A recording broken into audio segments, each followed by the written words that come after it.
Assalamualaikum warahmatullahi wabarakatuh. Perkenalkan, nama saya Dilisia. Nomor BP 18101152610583. Baiklah, di sini saya akan menjelaskan impian saya menjadi seorang digital entrepreneur dengan mata kuliah Analisa Perancangan Sistem Informasi 2 dengan dosen pengampu yaitu Ibu Erdisna Eskom Mkom. Baiklah, saya akan menjelaskan bagaimana mimpi menjadi seorang digital entrepreneur. Oke, seperti yang sudah kita lihat di masa sekarang, karena di masa sekarang itu sudah canggih dan banyaknya kalangan masyarakat menggunakan internet. Nah, tujuan saya masuk ke sistem informasi ini atau di bidang IT, saya ingin memperdalam ilmu tentang IT. Karena saya tertarik di bidang sistem informasi karena di sistem informasi juga bisa mengajarkan kita pembuatan sebuah aplikasi atau membuat website. Karena saya berkeinginan untuk membuat suatu aplikasi atau website pada usaha yang sudah saya jalankan sebelumnya. Tapi di sini saya belum menggunakan web karena saya menggunakan aplikasi lain agar saya tidak manual lagi untuk pembuatan data dari hasil penjualan yang sudah saya lakukan sebelumnya. Sistem informasi penjualan pangan dan sembako. Revolusi 4.0 dan disruption. Dalam revolusi industri, teknologi informasi dan komunikasi menjadi basis dalam kehidupan manusia. Perkembangan dunia internet dan teknologi digital yang cepat dan masih mempengaruhi penggunaan daya komputasi dan data yang tidak terbatas, sehingga tulang punggung penggerakan dan konektivitas manusia dan mesin. Dan serta dalamnya perubahan ini menandai transformasi seluruh sistem produksi, manajemen, dan tata kelola. Revolusi industri didasari keinginan untuk meningkatkan kualitas hidup manusia dan pendapatan secara global. Sampai saat ini, mereka yang telah memperoleh manfaat terbaik darinya adalah konsumen yang mampu membeli dan mengakses dunia digital. Canggihnya teknologi saat ini telah menghasilkan produk dan layanan baru yang lebih efisien dan memudahkan kehidupan pribadi kita. Dan dengan layanan baru yang lebih efisien dan memudahkan kehidupan pribadi kita, seperti memesan ojek dan taksi, memesan tiket kereta api dan pesawat, dan belanja dengan melakukan pembayaran secara online. Sebagaimana revolusi terdahulu berpotensi meningkatkan kualitas hidup masyarakat di seluruh dunia. Namun, kemajuan di bidang otomatisasi dan kecerdasan buatan telah menimbulkan kekhawatiran bahwa pekerjaan manusia suatu hari nanti akan diambil alih oleh mesin-mesin.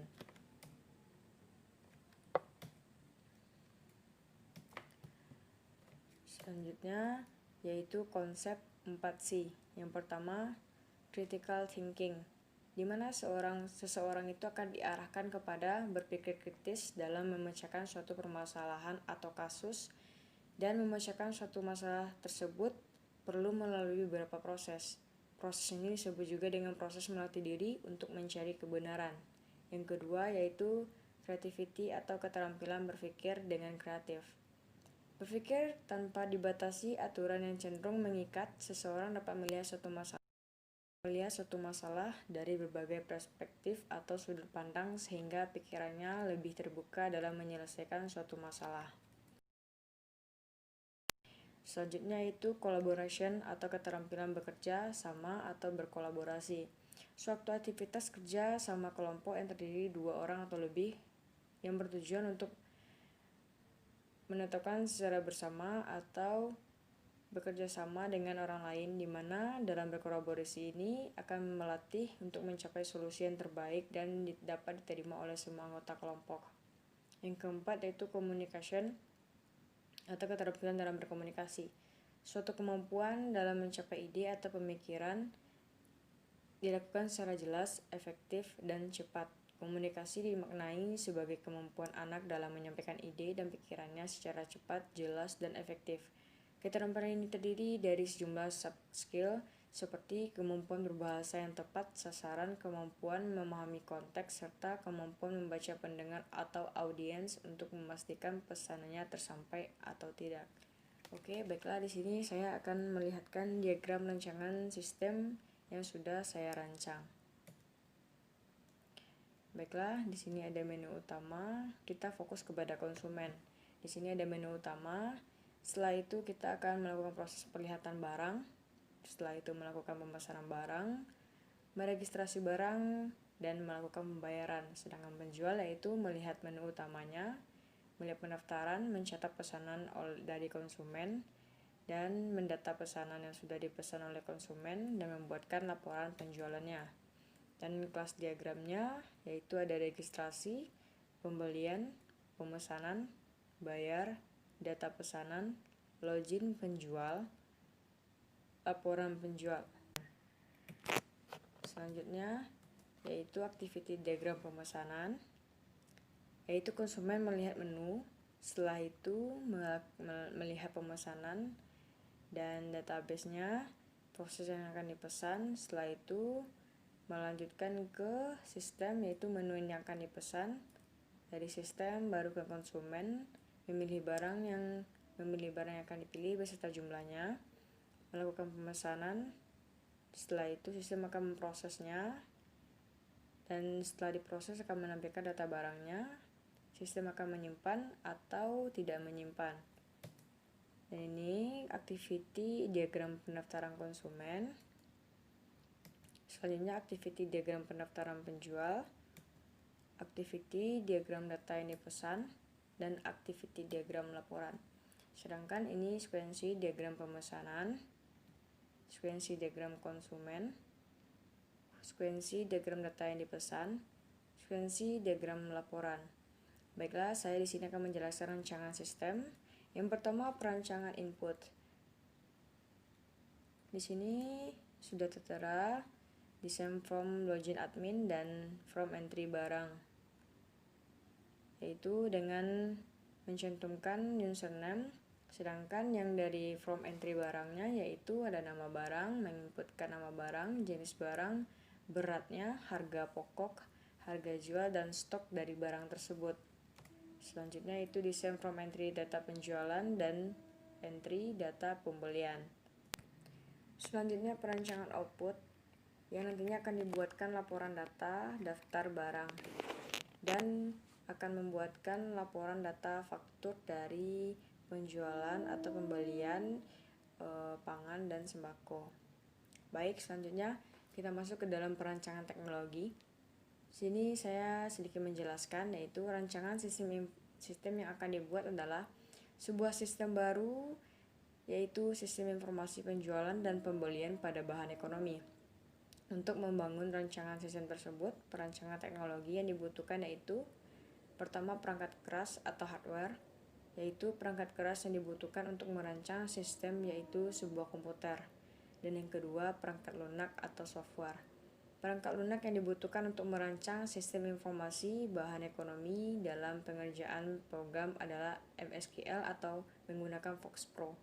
Yang ketiga teknisi, dan ini adalah salah satu prosesnya yaitu memasukkan data, prosesnya, keluaran informasi, penerima, tindakan keputusan, hasil tindakan, data ditangkap, dan pemasukan datanya nanti akan direkap.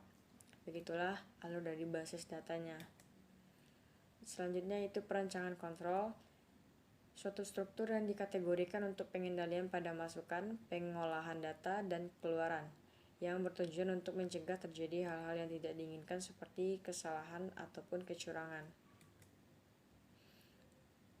Di sini nantinya kita akan membahas perancangan database, data admin dengan nama database, DB bahan, nama tabel user, file key-nya username, dan data file barangnya sama, data DB bahan, nama tabelnya barang, file key-nya kode barang. Dan di sini ada data file pembelian dan juga ada data file penjualan. Selanjutnya data file pelanggan, yaitu dengan nama database DB bahan, nama tabel pelanggan, dan file key-nya ID pelanggan. Di sini saya nantinya akan menjelaskan bagaimana bentuk program yang sudah saya rancang sebelumnya dengan menggunakan aplikasi Java. Ada juga saya bikin dengan menggunakan website, cuman karena ada kendala makanya saya lebih fokus ke Java aja daripada membuat website. Oke, langsung saja kita masuk ke aplikasi yang sudah saya rancang, yaitu di Java. Oke, tahap awal kita akan melakukan registrasi dulu. Oke, kita jalankan programnya.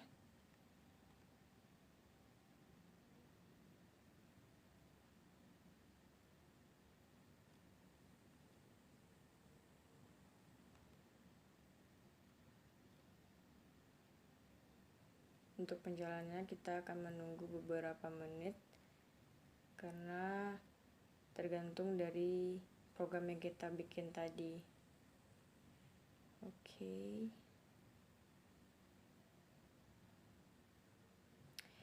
Maka kita akan mendaftar dengan nama Delicia, panggilan Cici, nomor HP,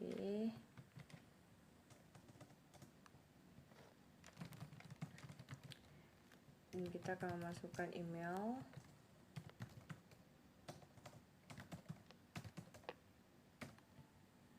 tanggal lahir,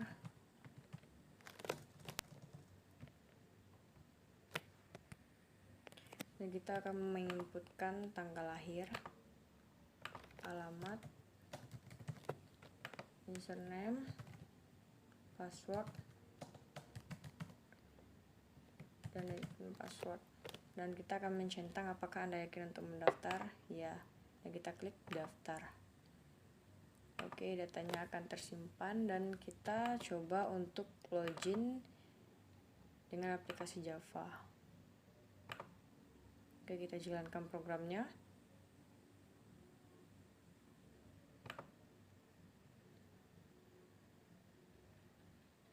Oke, kita bikin dengan username tadi, yaitu Cici dan passwordnya. Oke, kita login. Nah, di sini nanti kita akan memilih apakah kita ingin memilih pangan atau sembako. Oke, kita lanjut ke kita terserah memilih pangan atau sembako. Dan selanjutnya kita masuk ke tabel transaksi dan kita jalankan programnya.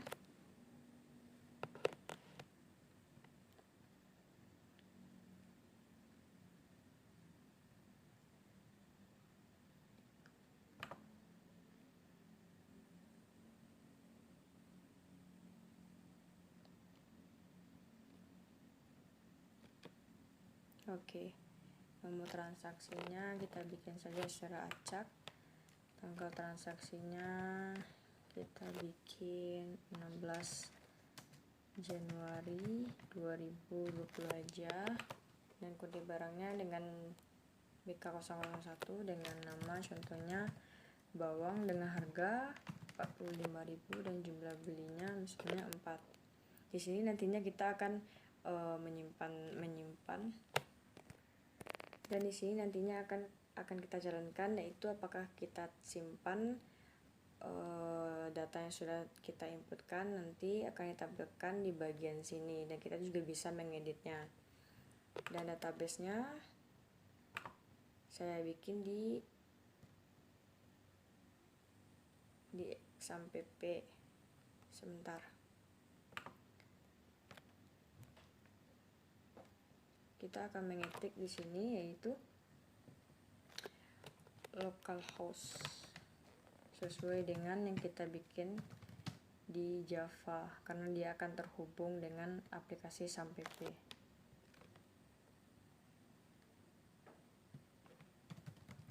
Localhost phpMyAdmin.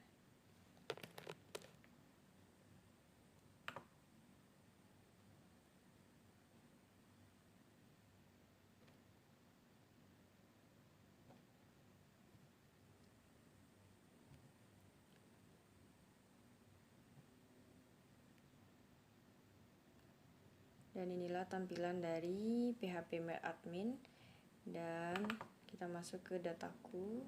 Di sini saya akan lihatkan struktur dari data yang sudah saya bikin, yaitu ada nomor transaksi, tanggal transaksi, kode barang, nama barang, harga, dan jumlah beli.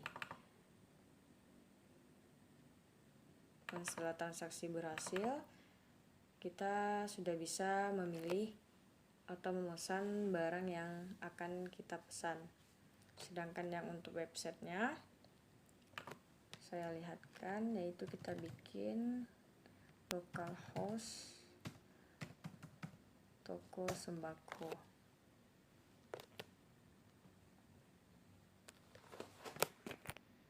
Dan untuk aplikasi websitenya yaitu pangan dan sembako. Jikalau kita membuat website, pastinya akan login dulu, dan setelah itu kita pilih apakah kita mau membeli bahan pangan atau kita membeli sembako. Baiklah, hanya itu pembahasan dari